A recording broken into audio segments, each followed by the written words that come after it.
Chapter 4. The Rabbit Sends in a Little Bill. It was the White Rabbit, trotting slowly back again and looking anxiously about as it went, as if it had lost something, and she heard it muttering to itself, "The Duchess, the Duchess! Oh, my dear paws! Oh, my fur and whiskers! She'll get me executed as sure as ferrets are ferrets. Where can I have dropped them, I wonder?" Alice guessed in a moment that it was looking for the fan and the pair of white kid gloves, and she very good-naturedly began hunting about for them, but they were nowhere to be seen. Everything seemed to have changed since her swim in the pool, and the great hall with the glass table and the little door had vanished completely. Very soon the rabbit noticed Alice as she went hunting about and called out to her in an angry voice, "Why, Mary Ann, what are you doing out here? Run home this moment and fetch me a pair of gloves and a fan. Quick now!" And Alice was so much frightened that she ran off at once in the direction that it pointed to, without trying to explain the mistake it had made. "He took me for his housemaid," she said to herself as she ran. "How surprised he'll be when he finds out who I am, but I better take him his fan and gloves. That is, if I can find them." As she said this, she came upon a neat little house on the door of which was a bright brass plate with the name W. Rabbit engraved upon it. She went in without knocking and hurried upstairs in great fear lest she should meet the real Mary Ann and be turned out of the house before she had found the fan and the gloves. "How queer it seems," Alice said to herself, "to be going messages for a rabbit. I suppose Dinah will be sending me on messages next." And she began to fancy the sort of thing that would happen. "Miss Alice, come here directly and get ready for your walk. Coming in a minute, nurse, but I've got to see that the mouse doesn't get out. Oh, I don't think," Alice went on, "that they'd let Dinah stop in the house if it began ordering people about like that." By this time she had found her way into a tidy little room with a table in the window, and on it, as she had hoped, a fan and 2 or 3 pairs of tiny white kid gloves. She took up the fan and the pair of the gloves and was just going to leave the room when her eye fell upon a little bottle that stood near the looking-glass. There was no label this time with the words "Drink Me," but nevertheless she uncorked it and put it to her lips. "I know something interesting is sure to happen," she said to herself, "whenever I eat or drink anything, so I'll just see what this bottle does. I do hope it'll make me grow large again, for really I'm quite tired of being such a tiny little thing." It did so indeed, and much sooner than she had expected. Before she had drank half the bottle she found her head pressing against the ceiling, and had to stoop to save her neck from being broken. She hastily put down the bottle, saying to herself, "That's quite enough. I shan't grow any more as it is.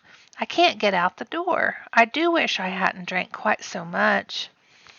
Alas, it was too late to wish that. She went on growing and growing, and very soon had to kneel down on the floor. In another minute there was not even room for this, and she tried the effect of lying down with one elbow against the door, the other arm curled around her head.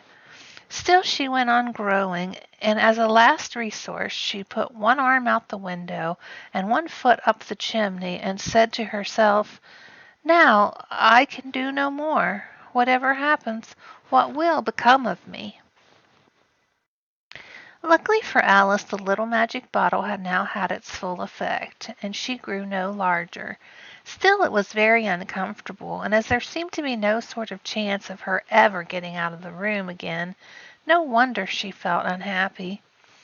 It was much pleasanter at home, thought poor Alice, when one wasn't always growing larger and smaller, and being ordered about by mice and rabbits. I almost wish I hadn't gone down that rabbit hole, and yet it's rather curious, this sort of life. I do wonder what can happen to me. When I used to read fairy tales, I fancied that kind of thing never happened, and now here I am in the middle of one. There ought to be a book written about me, that there ought. And when I grow up, I'll write one. But I'm grown up now, she said in a sorrowful voice. At least there's no room to grow up any more here. But then, thought Alice, shall I never get any older than I am now? That'll be a comfort one way, never to be an old woman. But then, always to have lessons to learn. Oh, I shouldn't like that. Oh, you foolish Alice, she answered herself. How can you learn lessons in here? While there's hardly room for you, and no room at all for any lesson books. And so she went on, taking first one side and then the other, and making quite a conversation of it altogether. But after a few minutes she heard a voice outside and stopped to listen. "Mary Ann," said the voice, "fetch me my gloves this moment." Then came a little pattering of feet on the stairs. Alice knew it was the rabbit coming to look for her, and she trembled till she shook the house, quite forgetting that she was now about 1,000 times as large as the rabbit, and had no reason to be afraid of it. Presently the rabbit came up to the door and tried to open it, but as the door opened inwards and Alice's elbow was pressed hard against it, that attempt proved a failure. Alice heard it say to itself, "Then I'll go around and get in at the window." "That you won't," thought Alice, and after waiting till she fancied she heard the rabbit just under the window, she suddenly spread out her hand and made a snatch in the air. She did not get hold of anything, but she heard a little shriek and a fall and a crash of broken glass, from which she concluded that it was just possible it had fallen into a cucumber frame, or something of that sort. Next came the angry voice, the rabbit's. "Pat! Pat! Where are you?" Then a voice she had never heard before. "Sure then I'm here, digging for apples, your honor." "Digging for apples, indeed," said the rabbit angrily. "Here, come and help me out of this." Sounds of more broken glass. "Now tell me, Pat, what's in that window?" "Sure it's an arm, your honor." He pronounced it arum. "An arm, you goose! Who ever saw one that size? Well, it fills the whole window." "Sure it does, your honor, but it's an arum for all that." "Well, it's got no business there at any rate. Go and take it away." There was a long silence after this, and Alice could only hear whispers and now and then such as, "Sure I don't like it, your honor, at all, at all. Do as I tell you, you coward." And at last she spread out her hand again and made another snatch in the air. This time there were 2 little shrieks and more sounds of broken glass. What a number of cucumber frames there must be, thought Alice. I wonder what they'll do next. As for pulling me out of the window, I only wish they could. I'm sure I don't want to stay in here any longer. She waited for some time without hearing anything more. At last came the rumbling of little cartwheels and the sound of a good many voices all talking together. She made out the words, "Where's the other ladder?" "Why, I hadn't to bring one. Bill's got the other. Bill, fetch it. Here, lad. Here, put 'em up at this corner. No, tie 'em together first. They don't reach half high enough yet. Oh, they'll do well enough. Don't be particular.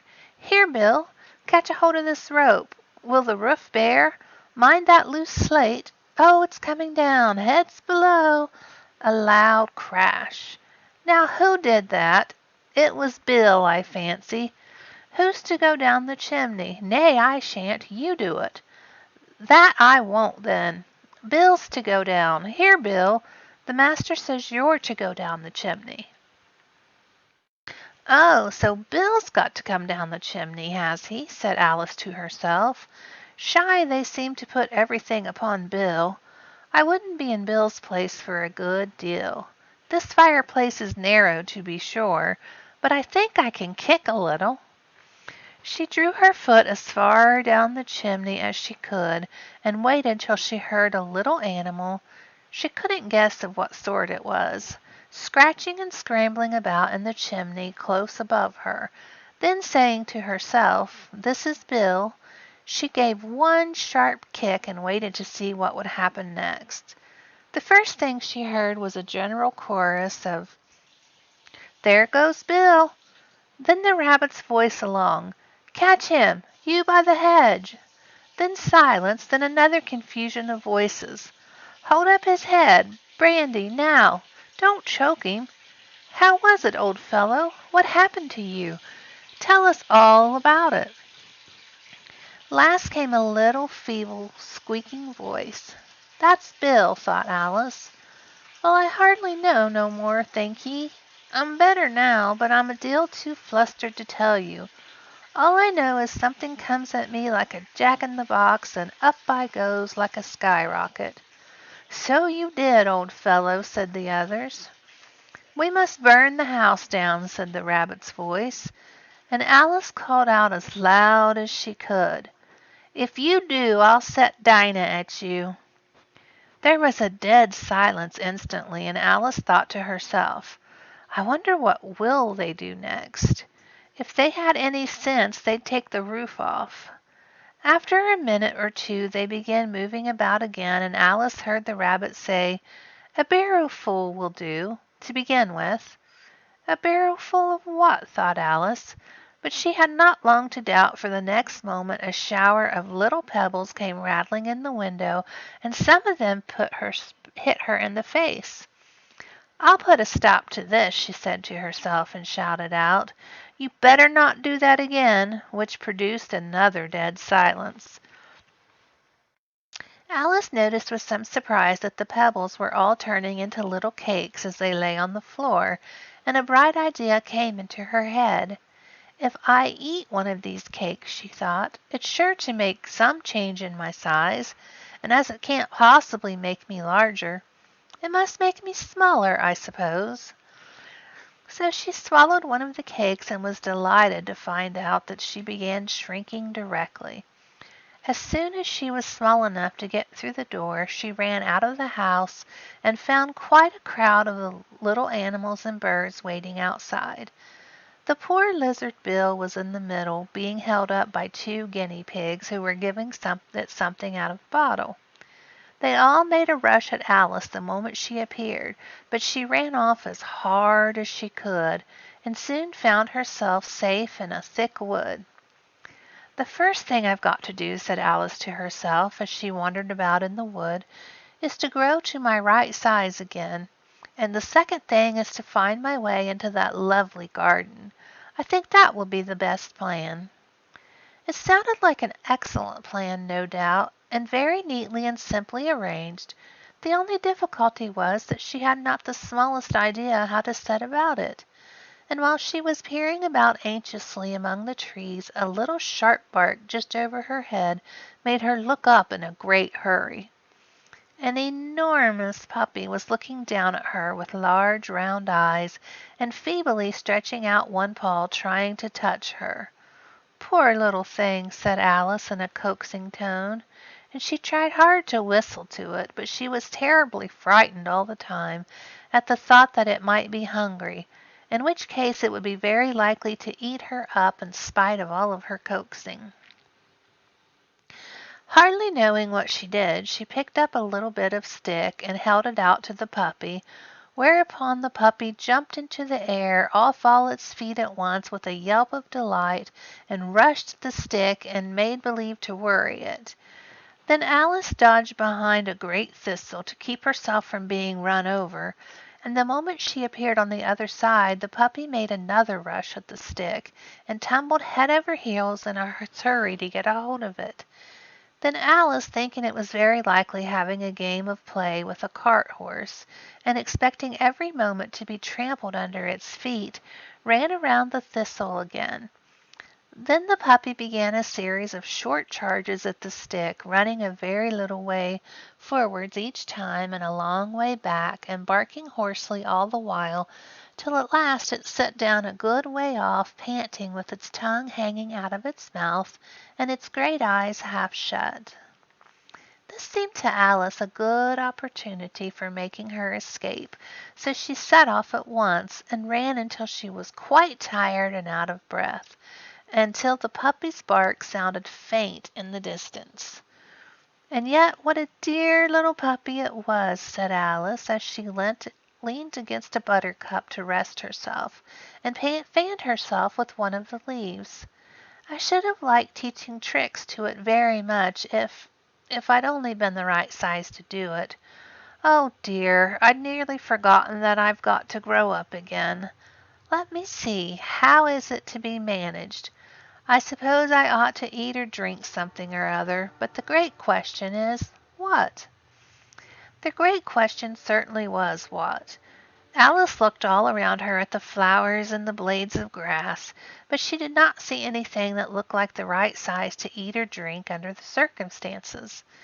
There was a large mushroom growing near her, about the same height as herself, and when she had looked under it and on both sides of it and behind it, it occurred to her that she might well look up and see what is on top of it.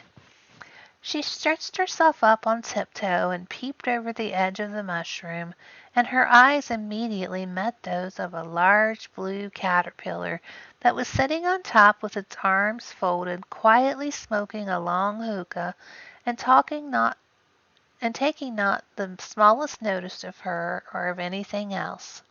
And that brings us to the end of Chapter 4. Join me tomorrow for Chapter 5, Advice from a Caterpillar.